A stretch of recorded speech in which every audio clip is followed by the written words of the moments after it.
What if I told you there was once a cyclist, so enhanced, so chemically engineered, he made Lance Armstrong look like a yoga instructor on a kale cleanse, a man whose bloodstream looked like a pharmacy spreadsheet, a human laboratory on wheels. This isn't just doping, this is science, obsession, and a total redesign of human biology. So, who was this man? Why do scientists call him the most doped human in history? And how the hell did he almost get away with it? Strap in, because this is the wildest cycling story ever told. The Tour de France wasn't just a race, it was a battleground. And riders, they were chemical soldiers. Everyone was doping. But one man stood out. While most riders had a hematocrit level around 42%, this guy raced with 60%. That's not elite. That's medically dangerous. Your blood becomes thick, syrupy. It increases the risk of stroke, clots, or death in your sleep. But he didn't just survive. He dominated. He crushed climbs. He owned time trials. He recovered faster than anyone in the peloton. His data didn't just break records, it broke science. And he hadn't even reached the peak of his program yet.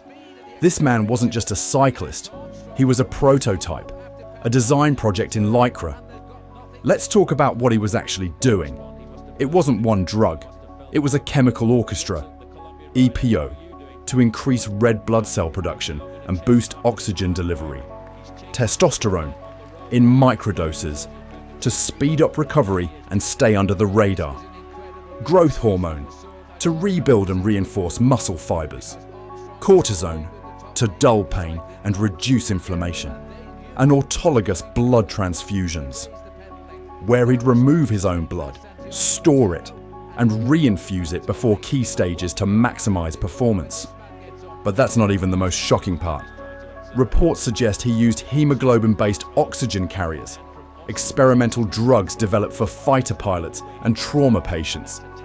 These weren't made for sports. They were designed for survival. At this point, he wasn't just a rider, he was a biomedical experiment on two wheels. One anti-doping expert said, "If this guy crashed on the road, we wouldn't send an ambulance. We'd send a hazmat team." And behind this program was a mastermind, Dr. Michel Ferrari. But our guy, he wasn't just another client. He was Ferrari's crown jewel, the masterpiece. You've waited long enough. Not Marco Pantani, not Richard Virenque, not Jan Ullrich, the most doped cyclist in history. Scientifically, medically, statistically, was Lance Armstrong. You've heard of him. But not like this, because Lance didn't just cheat, he industrialized cheating.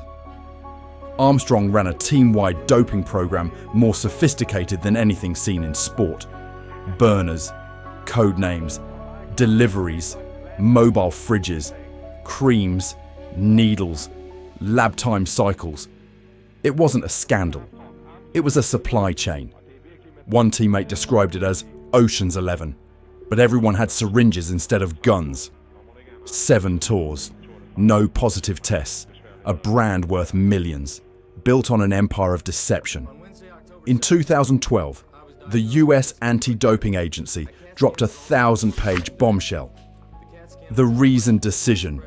Inside, testimony from 26 people, blood values that defied natural biology, biological passports showing peaks, drops, and markers that simply couldn't occur naturally.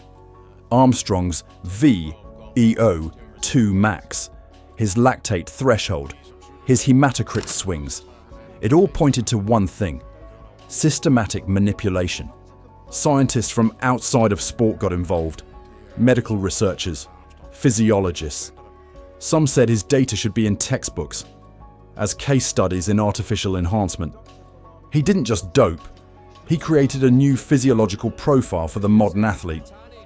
Let's talk psychology, because Lance wasn't just a cheater, he was also mentally unstoppable. He beat cancer, he returned stronger, he crushed the competition, he built a myth and defended it with lawsuits, intimidation, and manipulation. He wasn't just protecting a career, He was defending a legacy. And for years, it worked. He inspired millions, raised hundreds of millions for cancer research, created Livestrong, became a global icon. Even as rumors swirled, he stared into the camera and said, "I've never tested positive." Technically, true, because the testing system was always a few steps behind. He knew the windows. He knew how long drugs stayed in the system. He knew when to stop and when to start again. He didn't just race. He calculated every microgram like a Wall Street banker. But eventually, the cracks widened. Teammates flipped. Investigations expanded.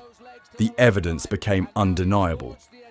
Armstrong was stripped of his 7 Tour de France titles, banned for life, dropped by every major sponsor. And yet, when Oprah asked if he'd do it all again, he said, if the conditions were the same, yes. That's not guilt. That's a mindset. A competitor raised in a system where the only way to win was to cheat better than everyone else. Let's not pretend he was alone. The 90s and early 2000s were an era of organized, normalized doping. Jan Ullrich, Basso, Landis, Vinokurov, even Pantani, they all doped. But no one orchestrated it like Armstrong. No one turned it into a blueprint. He wasn't just the most successful cheater, he was the most efficient. And maybe that's the most terrifying part. He didn't bend the system, he became it. Now let's talk about the people who paid the price for telling the truth. Whistleblowers, journalists, former teammates, people like Betsy Andreu and Greg LeMond. They were harassed, threatened, discredited.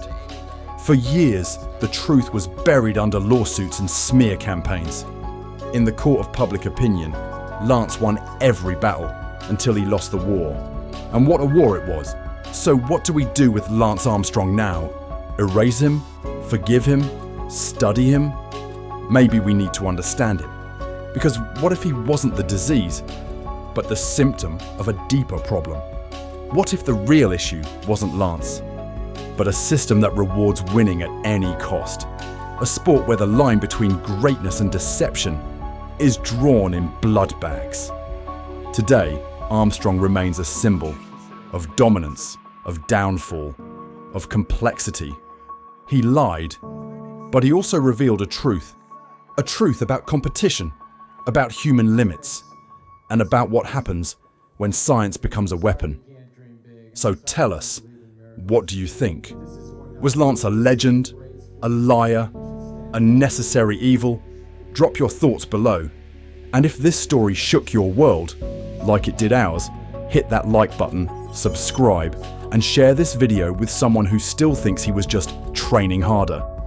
Because in pro cycling, the truth rarely rides first. Sometimes it's hidden in a cooler bag, on a team bus, in the middle of the Pyrenees,